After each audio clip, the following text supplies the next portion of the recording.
आपने जो पढ़ा है उसमें कूलिंग, ट्रांसफार्मर कूलिंग क्यों की जाती है, कितने टाइप की कूलिंग होता है, ये सारा पढ़ा है। ठीक है, आज का जो टॉपिक है वो है ऑटो ट्रांसफार्मर। ऑटो ट्रांसफार्मर, ठीक है। BEE में जो ऑटो ट्रांसफार्मर है उसका जो सिलेबस है उसके बेसिस पे आपको सिर्फ ब्रीफ आइडिया जानना है, थोड़ी सी इंफॉर्मेशन आपको जाननी है क्या होता है ऑटो ट्रांसफार्मर, उसका उपयोग क्या है, इस तरह की चीज़ें बस आपको जाननी है। ठीक है, तो मैं आपको बता रहा हूँ, इस चीज़ को ध्यान से समझिएगा। ऑटो ट्रांसफार्मर जैसा कि नाम है, ट्रांसफार्मर वो भी है लेकिन वो ऑटोमेटिक अगर वो ट्रांसफार्म होगा तो उसको हम ऑटो ट्रांसफार्मर बोलते हैं। इसका एक और नाम है वैरिएक। कैसे ऑटोमेटिक होता है ये सारी चीज़ें आप समझिए, लेबोरेटरी में इसका बहुत ज़्यादा यूज़ होता है। ठीक है, तो मैं आपको एक चित्र से बता रहा हूँ। अभी तक जो आपने पढ़ा था वो सिंगल फेज ट्रांसफार्मर था, या उसको हम बोलते थे टू वाइंडिंग ट्रांसफार्मर। दो वाइंडिंग होती थी, प्राइमरी और सेकेंडरी वाइंडिंग। अभी जो ऑटो ट्रांसफार्मर है वो क्या है, उसका चित्र आप समझिए, ये देखिए। और उसमें वोल्टेज को कम अधिक इसमें लिया जाता था, इसमें भी पर्पज सेम है, अंतर बस देखिएगा। ये आपका एक जो सिंबल है ऑटो ट्रांसफार्मर का, ये एक चित्र है। और एक और चित्र मैं आपको बता रहा हूँ, वो भी देखिए।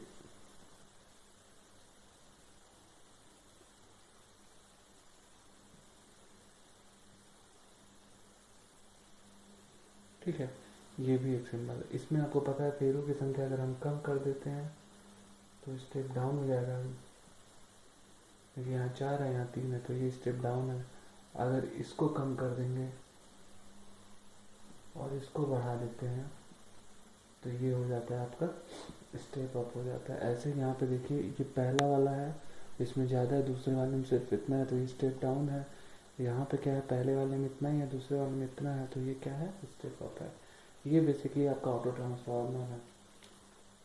तो ऑटो ट्रांसफार्मर और टू वाइंडिंग ट्रांसफार्मर में अंतर दिख रहा है कि यहाँ दो वाइंडिंग हो रही है, यहाँ भी दो वाइंडिंग है, लेकिन यहाँ जो वाइंडिंग है वो अलग अलग है। यहाँ पे जो वाइंडिंग है वो कॉमन है। ठीक है, इसको हम आइसोलेशन ट्रांसफार्मर भी बोलते हैं क्योंकि ये दोनों अलग अलग हैं। आपको ये भी जानना है आइसोलेशन ट्रांसफार्मर क्या होता है, तो टू वाइंडिंग ट्रांसफार्मर को ही हम आइसोलेशन ट्रांसफार्मर भी कह सकते हैं। यहाँ पे देखिए, ये कॉमन वाइंडिंग है, ये कॉमन वाइंडिंग है। अंतर देखिए, अब देखिए यहाँ पे मटेरियल ज़्यादा लगेगा, यहाँ पे मटेरियल कम लगेगा। इसका मतलब ये ऑटो ट्रांसफार्मर मटेरियल की बचत हो रही है। ठीक है, लेकिन अगर मान लीजिए इस वाले में कहीं आग लग जाती है तो ये अलग है, इसलिए इसमें कोई खतरा नहीं होगा। इस वाले ट्रांसफार्मर में जो आपने अभी तक पढ़ा है टू वाइंडिंग ट्रांसफार्मर या ट्रांसफार्मर जिसको सिर्फ बोले, यहाँ पे क्या है, अगर इसमें आग लगेगी तो इधर भी और इधर दोनों में आग लग जाएगा। ठीक है, तो ये थोड़ा खतरनाक है, यहाँ सेफ्टी ज़्यादा है, यहाँ सेफ्टी कम है, लेकिन यहाँ की अपेक्षा यहाँ बचत बचत जो है वो ज़्यादा है। ठीक है, तो ये सारी चीज़ें ही ऑटो ट्रांसफार्मर होती है। इसको लेबोरेटरी में यूज़ किया जाता है, जहाँ पे वोल्टेज बढ़ाने घटाने का काम होता है, वहाँ पे इसका यूज़ करते हैं। ठीक है, तो सिंगल फेज ऑटो ट्रांसफार्मर आपको बता रहा हूँ मैं, सिर्फ ब्रीफ आइडिया लेना है कि क्या होता है क्या क्या नहीं होता है। ठीक है, तो इसको चित्र के माध्यम से हम बताना शुरू करते हैं। सारी चीज़ें लगभग सेम होती हैं, थोड़ा सा बदलाव आता है। ये चित्र आप बनाइए।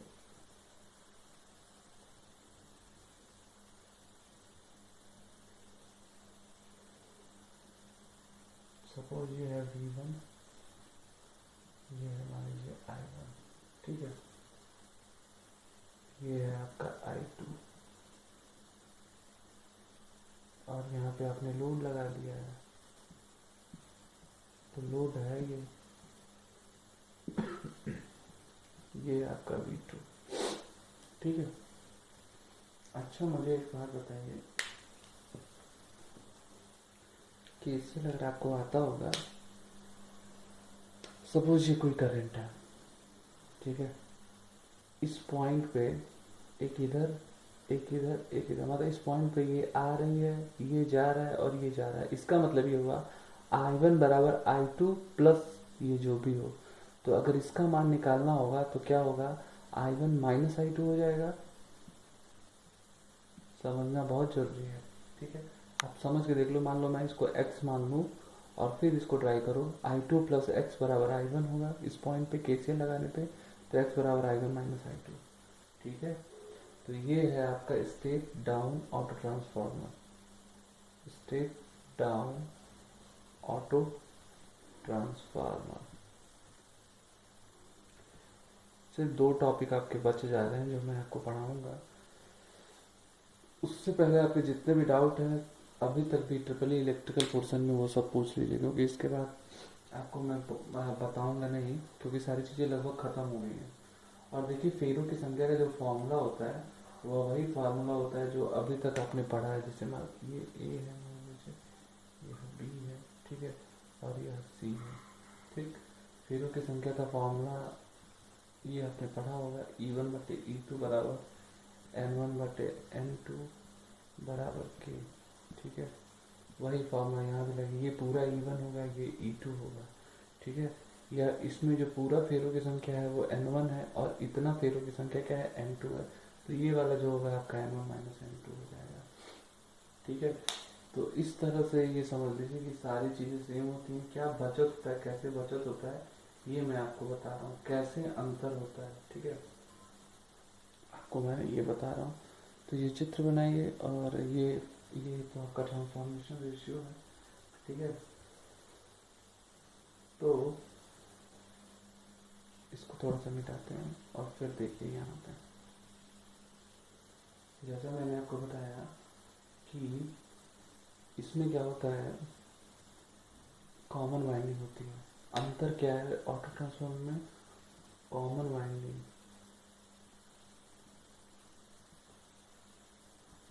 कॉमन वाइंडिंग, ठीक, इस प्रेजेंट, कॉमन वाइंडिंग प्रेजेंट होता है इसमें, ठीक है। लेस मटेरियल रिक्वायर्ड होता है यहाँ पर। ऑब्वियस सी बात है, एक ही मटेरियल लगेगा, दोनों के लिए बचत हो जाएगी। सेविंग्स ऑफ कॉपर, कॉपर का बना होता है, सेविंग ऑफ कॉपर इंक्रीज हो जाएगा, कॉपर की क्या हो जाएगी, बचत हो जाएगी, ठीक है। तो इतना सारा चीज़ आपको मिल रहा है, तो इसमें आपको कोई डाउट तो नहीं होगा, ठीक है। तो आगे बढ़ते हैं। अच्छा, एक चीज़ समझिए, ये 3 पॉइंट हो गया। अब मैं ये दिखाना चाह रहा हूँ कैसे बचत हो रहा है।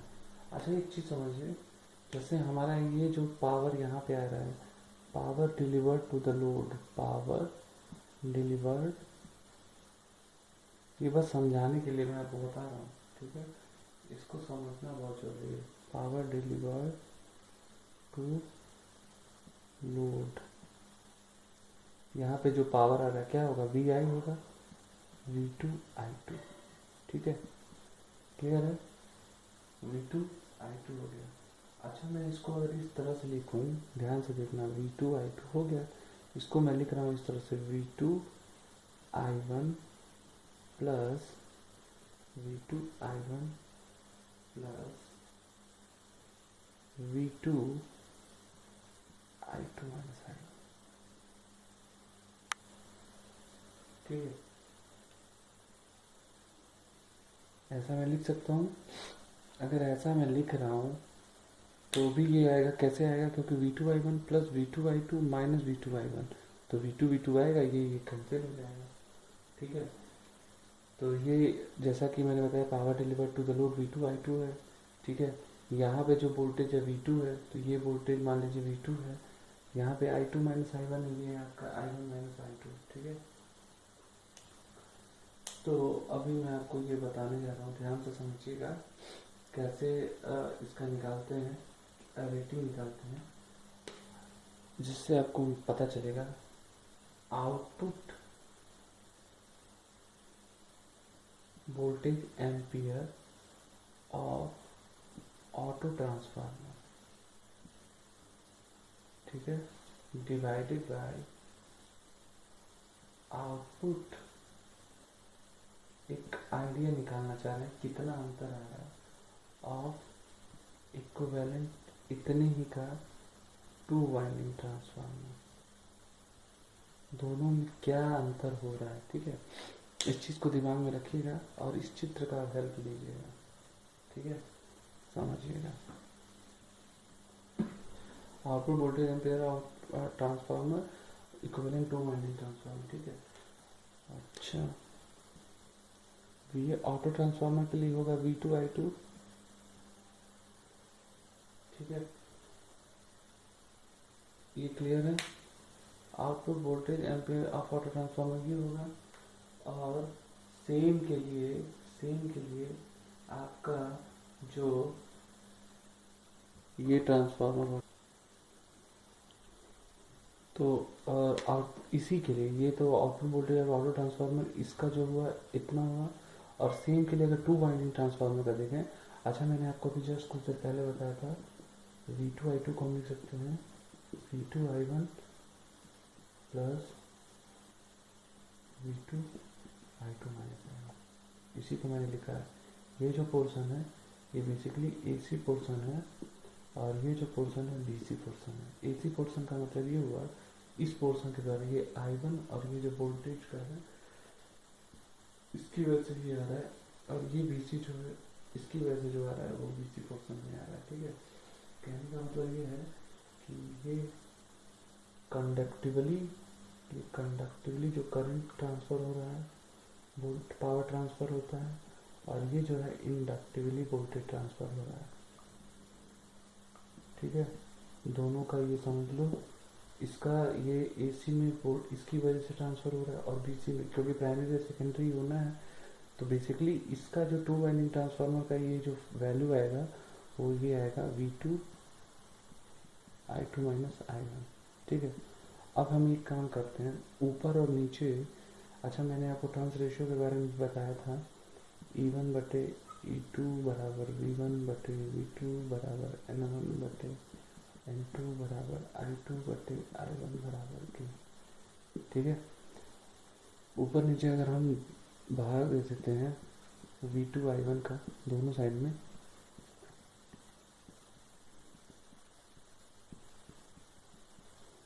ठीक है, अगर हम भाग दे देते हैं, ध्यान से देखिए, तो हमने भाग दे दिया तो ये से ये कट गया, I2/I1 भी K है, I2/I1 भी K है, और यहाँ से आएगा ये आएगा बेसिकली K बटे K माइनस 1, ठीक है। तो ये बता रहा है कि हमारा जो है ये K है और ये K माइनस 1 है, तो इसकी ये जो है आपका ज़्यादा से ज़्यादा यूज हो रहा है। मतलब ये है कि यहाँ पे जो K टाइम्स जो कॉपर की बचत हो रही है वह ज़्यादा हो रही है। बेसिकली आपको डेरिवेशन नहीं पढ़ना है, मैं बस आपको आइडिया दे रहा हूँ, ठीक है। जो ज़रूरी चीज़ें पढ़नी है वो मैं आपको बता रहा हूँ, जो लिखना है ये समझने के लिए था। क्या एडवांटेजेस है ये समझिए। एडवांटेजेस क्या है, एडवांटेजेस ऑफ ऑटो ट्रांसफार्मर का एडवांटेजेस क्या है। मैंने आपको बताया था कि सेम कैपेसिटी के लिए आपका जो कॉपर की बचत हो जाती है, ठीक है। रिक्वायर्ड लेस मटेरियल, ठीक है, फॉर सेम कैपेसिटी। किसकी तुलना में, टू वाइंडिंग ट्रांसफार्मर की तुलना में लेस मटेरियल की जरूरत होती है, ठीक है। स्मॉलर इन साइज होते हैं और चीपर भी होते हैं, कंपेयरिंग किसके, आपका टू वाइंडिंग ट्रांसफार्मर में, ठीक है। कोर लॉस इज मिनिमम, तो एफिशिएंसी कितना होगा, हाई होगा, एफिशिएंसी इज हाई, ठीक है। इसमें क्या किया जाता है, वोल्टेज कैन बी वेरिड। एक स्लाइडर होता है लैब में, आप देखोगे ऐसे घुमाते हैं, तो इसमें आसानी से घुमाया जा सकता है। Voltage can be varied easily, voltage को बड़े आसानी से चेंज किया जा सकता है। तो ये सारे इसके एडवांटेजेस हैं। कुछ डिसएडवांटेजेस भी हैं, कुछ क्या है डिसएडवांटेज भी है। डिसएडवांटेज जैसे मैंने आपको बताया था कि यह इलेक्ट्रिकली कनेक्ट होता है प्राइमरी और सेकेंडरी, तो खतरा जाता है आपका, ठीक है। तो क्या है, direct connection between primary and secondary create more danger. ठीक है, बहुत ज़्यादा डेंजर कर देता है, खतरा बहुत ज़्यादा है। शॉर्ट सर्किट करंट हो जाएगा अगर ऐसा होगा तो। Short circuit current is larger, it is